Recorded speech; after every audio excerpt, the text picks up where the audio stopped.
हिंदू धर्म में निर्वस्त्र स्नान क्यों नहीं करना चाहिए, सुनिए पौराणिक कथा।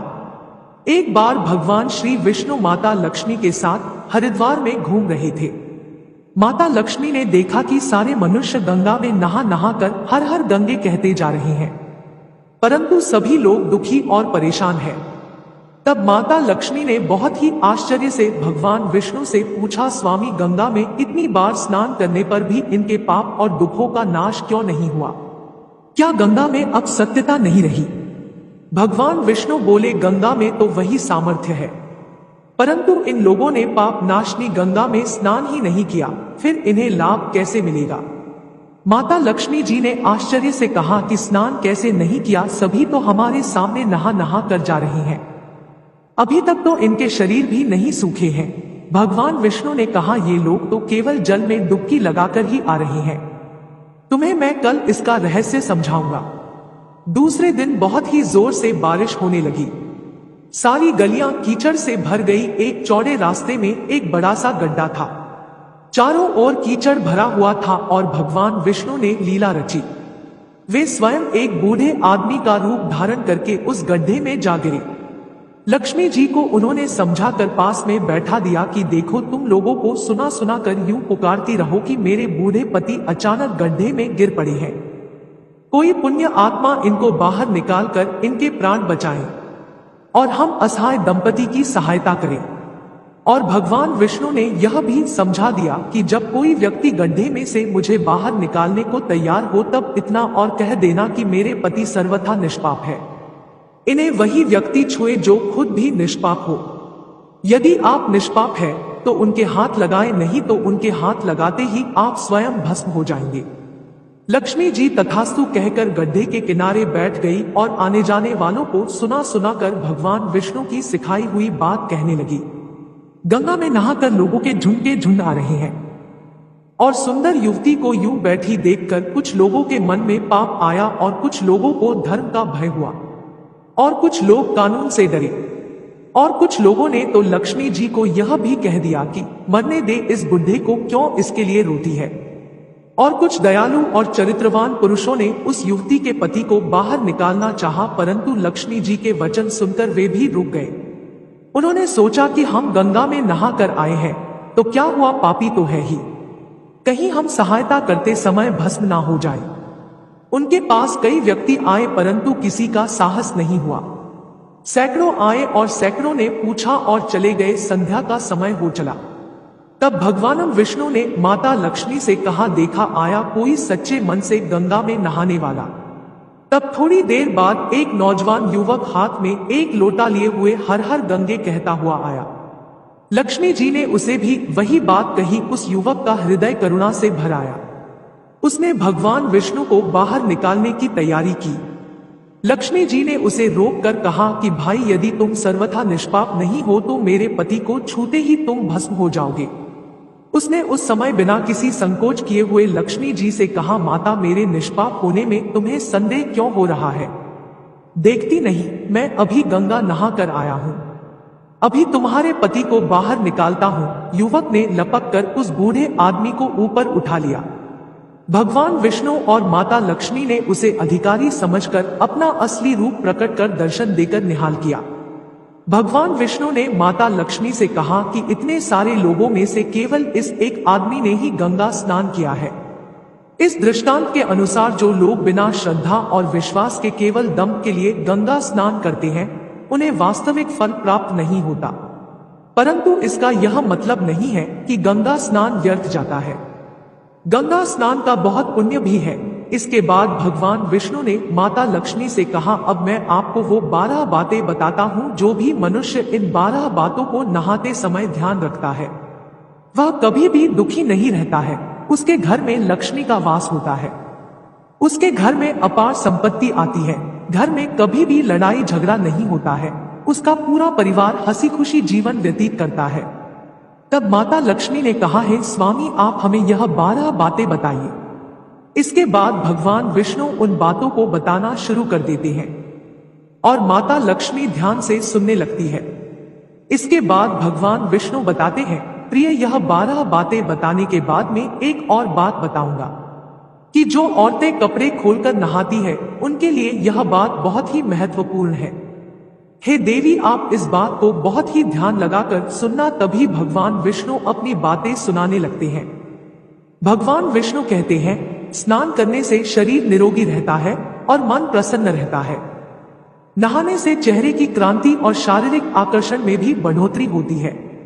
अगर इस नित्य कर्म के दौरान कुछ बातों का ध्यान रखा जाए तो आध्यात्मिक से भी ज्यादा लाभ पाया जा सकता है। नहाने के कार्य में इन बातों का ध्यान जरूर रखा जाना चाहिए। एक, स्नान करने के बाद शुद्ध होकर पूजा पाठ आदि सभी कार्य करने के योग्य बनते हैं, इसलिए सुबह को ही स्नान कर लेना चाहिए। 2, शास्त्रों में कहा गया है कि स्नान करने से 10 गुणों की प्राप्ति होती है: रूप, तेज, बल, पवित्रता, आयु, आरोग्य, निर्लोकता, सुविचार, निरोग और मेधा। 3, धन, पुष्टि व आरोग्य और स्वास्थ्य चाहने वालों को हर मौसम में और हर दिन स्नान करना चाहिए। 4, शास्त्रों में कहा गया है कि सुबह स्नान करने से पाप का नाश होता है और पुण्य मिलता है। ऐसा कहा गया है कि सुबह नहाने वालों के पास नकारात्मक शक्तियां नहीं भटकती है, इसलिए सुबह स्नान करना ही उचित है। 5, बीमारी की हालत में सर के नीचे ही स्नान करना चाहिए अथवा गीले कपड़े से शरीर को पोंछ लेना एक तरह का स्नान ही कहा गया है। 6, सुबह की लालिमा छाने से पहले ही स्नान करना श्रेष्ठ माना गया है। 7, तेल लगाकर और शरीर को मल कर नदी में नहाना मना है। इसकी जगह नदी से बाहर निकलकर तट पर ही शरीर साफ करके नदी में डुबकी लगाना उचित है।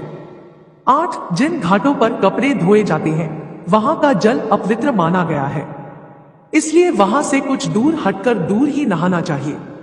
9, नदी में 11 या 21 डुबकियां लगाना शुभ बताया गया है। 10, पवित्र नदियों में कपड़े निचोड़ने की मनाही है। नदी में किसी भी तरह की गंदगी नहीं बहानी चाहिए। 11, नल की तुलना में झरने का पानी, झरने के पानी से ज्यादा किसी तीर्थ का पानी, तीर्थ के जल से कहीं गंगाजल अधिक श्रेष्ठ माना गया है। 12, गंगा माता का कथन है कि स्नान करते वक्त कोई चाहे जहां भी मेरा स्मरण करेगा मैं वहां के जल में आ जाऊंगी। इसके बाद भगवान विष्णु ने कहा, अब मैं आपको औरतों के बारे में बताता हूं। जो औरतें कपड़े खोलकर स्नान करती है, हिंदू धर्म शास्त्रों में हर एक चीज के लिए कुछ नियम बनाए गए हैं। इन नियमों में से एक है स्नान को लेकर की गई बातें। ऐसा माना जाता है कि आम व्यक्ति को शास्त्रों के नियमों का पालन जरूर करना चाहिए, जिससे उनके घर की सुख समृद्धि बनी रहती है और खुशहाली आती है और साथ में अपार धन बरसता है। माता लक्ष्मी प्रसन्न होती है। दरअसल हमारे शास्त्रों में ऐसी कई बातें लिखी गई हैं जिनका हम सदियों से पालन करते चले आ रहे हैं, लेकिन उसके कारणों के बारे में हमें अभी भी पूरी जानकारी नहीं है। ऐसे ही नियमों में से एक है निर्वस्त्र स्नान करना। आपने अक्सर घर के बड़ों को ऐसा कहते सुना होगा, कभी भी बिना कपड़ों के यानी कि निर्वस्त्र स्नान नहीं करना चाहिए। अगर हम पौराणिक कथाओं की बात करें तो निर्वस्त्र स्नान की मनाही का एक सबसे बड़ा कारण भगवान श्री कृष्ण के समय से जुड़ा हुआ है। पौराणिक कथाओं के अनुसार एक बार जब गोपियां सरोवर में स्नान कर रही थी और वे निर्वस्त्र थी, उस समय बाल कृष्ण ने गोपियों के सभी वस्त्र छुपा लिए। उस समय जब भगवान श्री कृष्ण ने उनके वस्त्र छुपा लिए तब गोपियों ने अपने वस्त्र वापस लेने की प्रार्थना की। तब भगवान श्री कृष्ण ने उन्हें समझाया कि कहीं भी बिना वस्त्र धारण किए स्नान नहीं करना चाहिए, इससे जल के देवता वरुण का अपमान होता है। इसलिए आपको निर्वस्त्र होकर स्नान करने की मनाही की जाती है।